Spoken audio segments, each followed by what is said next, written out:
How's it everyone? Welcome to another string review right here on OpenCourt.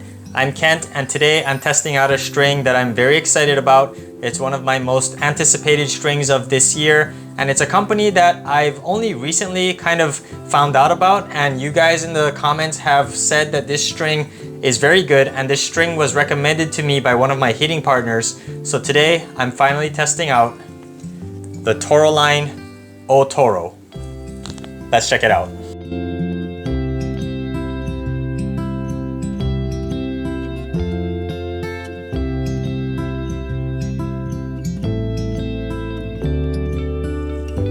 So Toroline says on their website that their O-Toro string is their best-selling string, and a lot of my friends said that this is a very good string. A lot of you guys in the comments as well have raved about the O-Toro, and I'm just kind of curious why Toroline names all of their strings around food-related items. Like we have O-Toro, we have wasabi, we have caviar.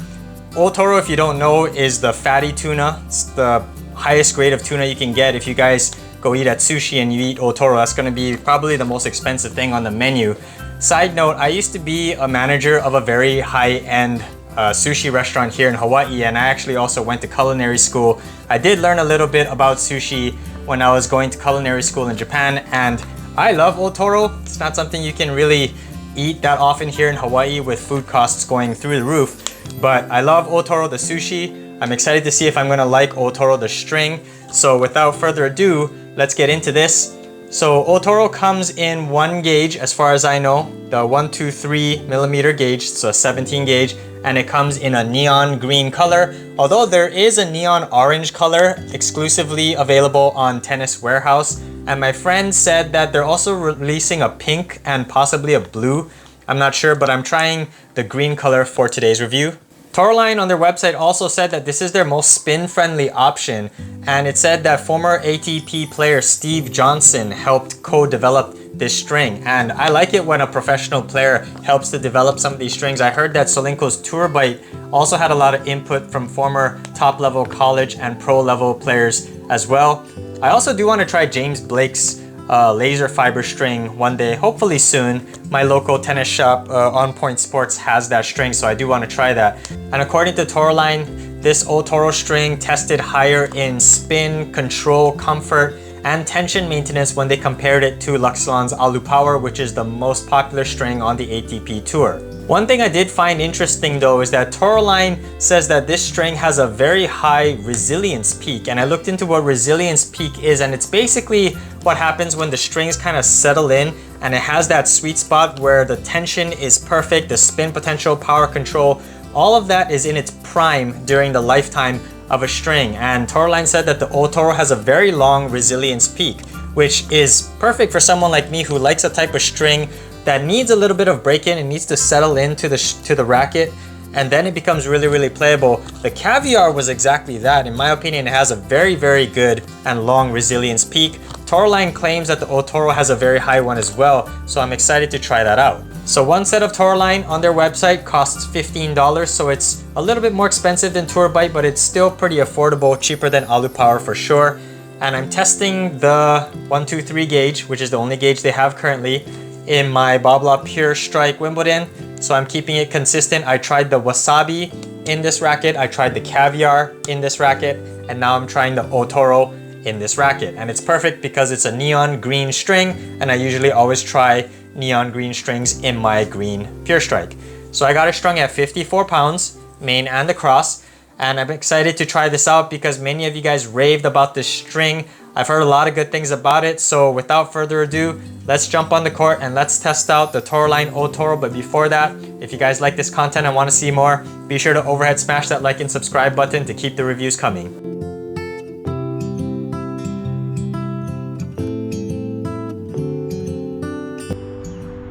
So let's start with the pros of the Toroline O-Toro. I'm going to save any comparison between this string and the Caviar for the end because I want to judge the O-Toro on its own merits first. First off, this string has great control. Initially, the O-Toro felt very boardy and stiff. I figured this would happen because I had the same experience with the Caviar. After the first session, the O-Toro settled into the racket nicely and the control, feel, and playability really opened up. I really enjoyed the O-Toro on full swings from the baseline most, but the feel and control really complemented my all-court game from all areas of the court. I could step into my ground strokes and approach shots without any fear of losing control and sending the ball long. I had to work a little harder on my backhand because the strings were stiff and launch angle was low, so I struggled clearing the net when I was pushed back behind the baseline. But in a way this was good because it incentivized me to really swing, especially when I was pushed behind the baseline. I like swinging aggressively, so this made me really happy and I had a lot of fun trading ground strokes with the O-Toro. I also could step in and attack returns with confidence because I never felt the O-Toro would become erratic and send the ball long. I like to dictate the flow of the point with my return, and this is one of the reasons I prefer stiffer strings to those that are springy. The control from the baseline came partly due to the stiffness, but another major contributing factor was the spin generation. The O-Toro has a slightly shaped profile so it grabs the ball well, but the real contributing factor to spin with the O-Toro is the snapback. There is very little string movement when the strings are fresh, but once the strings break in, I felt really good snapback on my topspin forehand and topspin serve. When I was going toe-to-toe with my opponent from the baseline, I saw the spin bring my shots down inside the lines. This gave me the ability to aim deep, knowing that the spin would bring the ball down. I was able to hit my short angle forehands to pull my opponent off the court. I especially like using the short angles in doubles where I can use the doubles alley to my advantage. My kick serves were also curving in the air and bouncing high out of my opponent's strike zone. The kick serve is where I judge a string's spin potential most, and the O-Toro passed this test. It isn't the highest spin generating string, but it gets the job done. The O-Toro is an excellent string on slices as well. The firmer response keeps the trajectory of the slice low, and the snapback from the strings creates a low bouncing skidding slice. I love strings like these on offensive slices because I can slice deep into the corners, which forces my opponent to dig the ball up. It's easy for me to follow up to the net and take the point when I can incorporate the deep slice into my offensive arsenal. I also really like the firm response. I think this string might be a tad too stiff for someone with a sensitive arm, but for someone like me who has a healthy arm, this stiff response meant not only good control from the baseline, but good control and feel at net. I'm a serve and volleyer and I try to get up to the net as much as possible. My volley game was on point with the O-Toro because it incentivized me to step in and punch at the volleys.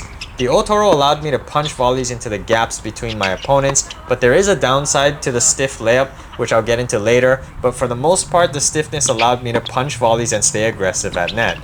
The O-Toro also has a nice crisp feel. It isn't as responsive as Tour Bite, Lynx Tour, or Silver 7 Tour, but it is still responsive enough for me to use my deceptive touch shots at net. At the beginning, the strings were too boardy for me to really feel my drop shots. I need strings that have a little flexibility so I can feel the ball on the strings to gauge my strength, but once the strings opened up, I found my touch on drop shots. Angle volleys were easy with the stiffness because the ball didn't bounce erratically off the strings and send the ball high or wide. Overall, my favorite aspect of the O-Toro was that it allowed me to stay multi-dimensional with my game, which is exactly what I want because I'm an all-court player. Now let's get into the cons of the Toroline O-Toro. There aren't many negative aspects, just a few minor nitpicks. First, the aforementioned break-in.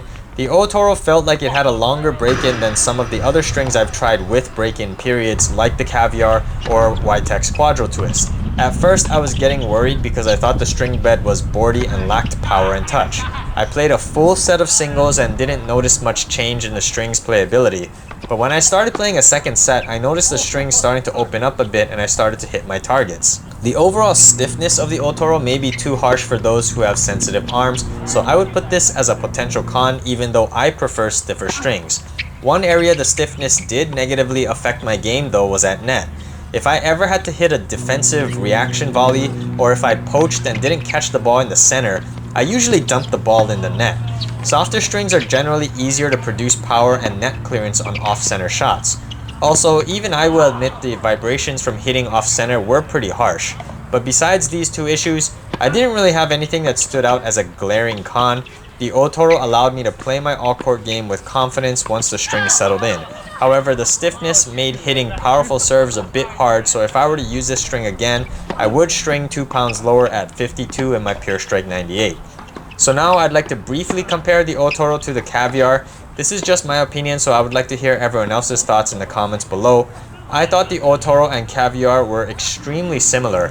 So similar in fact that if I did a blind test, I wouldn't be able to notice a discernible difference.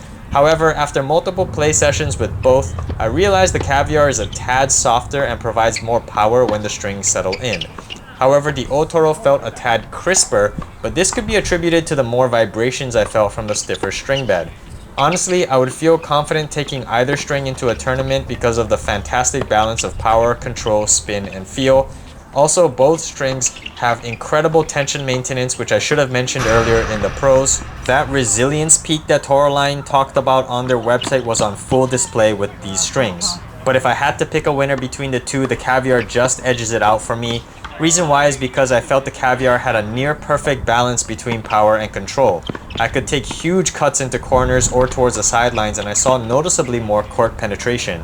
Just watching my opponents struggle to return my heavy shots with the Caviar gave me confidence to stay on the gas and bully my opponent around the court. I still felt I could do that with the O-Toro, but it didn't have as much power as the Caviar. For someone like me with a shorter extension, I would like all the help with power that I can get. So now, who is the Toroline O-Toro string for? It's for an aggressive hitter with sound mechanics, a healthy arm, and a need for spin and control to keep big swings inside the lines. The O-Toro is a fantastic string for those advanced players who like to dictate pace and be on the offensive. That being said, I don't think O-Toro is terrible for a defensive player either. There's a lot of spin potential to keep the ball deep so you can play a more grindy pusher style. I would just recommend stringing in the mid to high 40s if you're not great at generating your own power. So that is my full verdict on the O-Toro. This was a great string and I love the control, spin, and feel the string gave me. So now let me hear from you guys in the comments. Have you tried the O-Toro and what did you think about it? Which do you like more, O-Toro or Caviar? And which string would you suggest I try next from Toroline? I'm thinking the Toro or Super Toro because those names are just hilarious. Thank you for watching this review of the Toroline O-Toro string right here on OpenCourt.